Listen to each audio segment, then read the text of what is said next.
to the channel. In day 23 of the 100 Days Digital Design and Architecture series, we're going to talk about non-overlapping sequence detector using Murray and Mealy FSM. In the previous video, we discussed about what is Murray and Mealy FSM. We also discussed about how we can design a traffic controller using these FSM modules. Murray and Mealy. What is the difference? In a non-overlapping detector, once the sequence is found, the machine resets to the initial state to start looking for the next sequence from the scratch. First, let's see about Murray FSM. It requires n plus 1 state where n is the sequence length. So if we have 4-bit sequence, that is 1101, we will require 5 states, that is S0 to S4. The output becomes high one clock cycle after the last bit is received. That means once you have received this last bit 1, after one clock cycle, this is the 4th clock cycle, then in the 5th clock cycle we'll receive the last bit and it will be the output, the final success state. In Mealy FSM that is not the case. If you have 4 bits, you will require only 4 states, because as soon as the last bit is arrived and it is detected, the output will be set as high. That means here we're talking about a reset, right? It will be again go to 0. That means the sequence is detected, your output is 1, and your machine will again reset to 0. So it will start checking for the again a new sequence. Let us understand the Murray FSM truth table. One thing you need to understand that there are 5 states here. So presently I am beginning at S0. At S0 my input is 0. Is my sequence starting with 0? No. So my next state will also be S0 itself. Will be with a 0. Now in S0 again I'm at S0 and my input is 1. Once I have detected 1, I'll go to the next state, that is S1 state.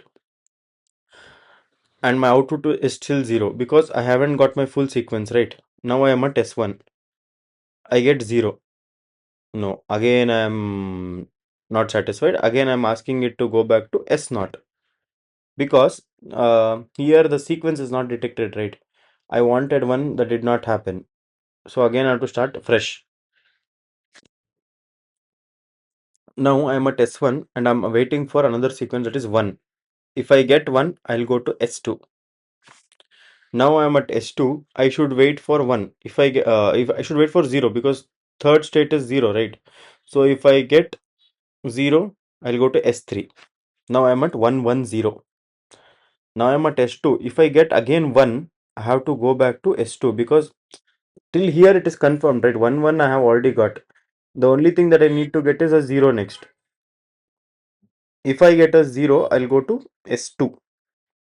That is, from S3 I'm going to 110. At S3 I have got this sequence 110. Now I'm waiting for the last one to arrive. If it is 0, I again need to go back to S0 because see 110. Now if I don't get the last sequence, that is 1, I have to again start from the first, that is S0. 0 0. If at S3 you get a 1, so your sequence is detected. Now you will go to the state S4. Again you will put 0. Here the twist is the actual difference between Murray and Mealy machine can be seen here. Here as soon as you got 1, your output would have come 1 in the Mealy FSM truth table. See, the last it would have come 1. But here you have to wait for an extra clock cycle because the output has to be registered. So this is the main difference between Murray FSM and Mealy FSM.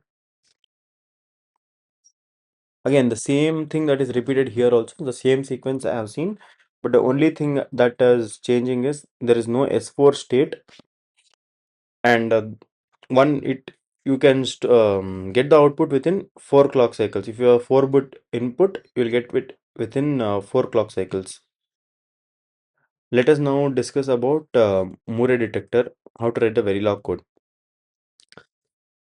So your input is a clock reset, and whatever input you are giving, output register is out. Then you will assign the parameters with values. S0 is 0, S1 is 1, S11 is 2, S110 is 3, S11 0 1 is 4. So means you're starting with 0. If it goes 1 1 0 1, that is the sequence you need, right? So this is the last state. Then you are declaring a 3-bit register that is for state and next state. So I have used here the 3-block logic. If you haven't seen if you don't know the difference between 1 block versus 3 block, please see my previous video. I will put the link in the end of the video. Now, at positive edge of the clock or negative edge reset begin. If reset is enabled, you will go back to S0. That means any time in the code, if reset is enabled, you need to go back to S0. Else state will be next state. Let's see how the state logic is working. Always at star begin, case state. Now you are at S0. Next state will depend on the input. If input is 1, you will go to S1, or else it will be 0 and will stay back at S0. Now you are at S1. Next state you are checking, it should again be S11, right? If it is 1, you will stay at S11, or else if it is 0, you will go back to S0. Now you will be at S11. The next bit you require is 0. If it is next state input is 1, you need to go back to S11. I hope you're understanding that. If it is 0, you move back to the next state. That means your sequence is now in the right order. You wanted 1101, right? So now if you detect 0, it will be S110. Now I am at S110. What I require next is 1. So if my input is 1, I'll get S1101. Or else I have to stay back at S0. I have to again go back to this state. Now the last state is S1101. Next state, if input is 1, you will go back to S1. Or else if it is 0, you will go back to S0. This is called as non-overlapping reset. What will happen here? Now you already got 1101. If your input is 1, you will go back to S1. That is here. This is a traditional case we are seeing overlapping. What is that overlapping? I'll discuss in the next video where I'm talking about overlapping sequence detector. This is the default state, that is S0. Now there is one more extra clock cycle that I need to assign. If state is equal to S1101, my output will be 1. That means the sequence is detected. Now I am coming back to Mealy detector. The same thing will happen, but the only thing is we do not have an extra state here. Always at positive edge of the clock or negative edge reset, if the reset is enabled, you will go back to S0, else you will put the state as next state. Let us see. Always at star begin. That means at all logic, whatever inputs you are giving, based on that, it will give the output. You need to give a default output. I am giving it as 0. Now we are starting our case at S0. The same thing goes if next state, if input is 1, you will go to S1, or else you will stay back at S0. Now I am at S1. Next state, what I want 1101, right? 1101. So S11 I have to get. If I get 1, I'll go to S11, or else I'll go back to S0. Now I am at S11. Next state. If input is 1, I need to stay back at S11. If it is 0, I'll go to S110. Now what I am at S110. Here we have to be very careful. If input is equal to 1, next state is S0. That means you have got your sequence and your output becomes 1. Else next state is S0. Again you are coming back to the last state and output is 0. Again you are looking for the sequence because you are not found the sequence, right? You are in this else condition, and will tell the default state next state is S0 and you are ending your Verilog code. This is your Moore 1101 detector, and this is your Mealy 1101 detector. The main thing to note here is the reduction of this one clock cycle where you're storing the output. Here it happens in the same clock cycle.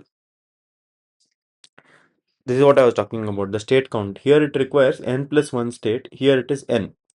Here it is synced to the clock a bit delayed. Here you get asynchronous to the clock. That means as soon as you receive a 1 here, the output gets updated. The complexity generally is safer and easier to debug. but this is more hardware efficient but prone to glitches. So in VLSI and digital design, there is always this condition where you cannot be a very safe model. Either you will have some glitches or you will be hardware efficient. It is always like that. If you have any doubts, feel free to put it down in the comment section. Thank you.